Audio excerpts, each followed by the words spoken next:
Okay, living on this country and this beautiful settings where we are in terms of the country that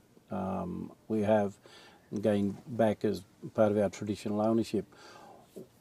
The sad thing as a farmer for me right now is to see how people are, their economic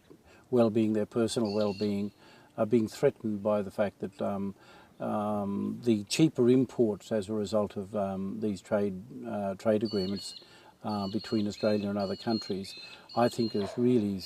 threatened and is threatening the livelihood of a lot of people in the primary production industry and the primary industries.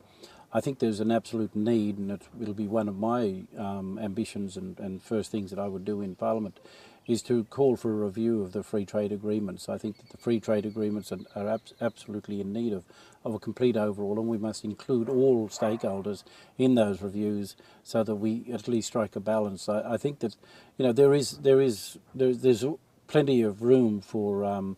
trade in terms of import and exports, but the thing is that we don't do those things at the expense of our own primary industries. We only have to look right through our country and look at the suffering that's being experienced by a lot of farmers. You know, the debt that they're in, and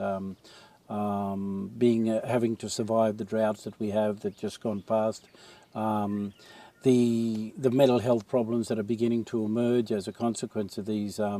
heavy pressures of the need to become profitable and be able to balance the book so that they can pay off those enormous loans that they have, and the fact that the banks own their properties as opposed to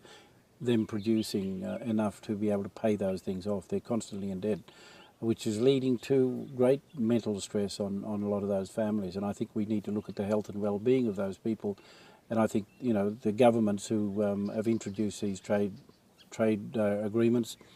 absolutely need to understand the human suffering that's occurring as a result of them bringing these free trade agreements in place without understanding the true impact that it will have on our primary producers.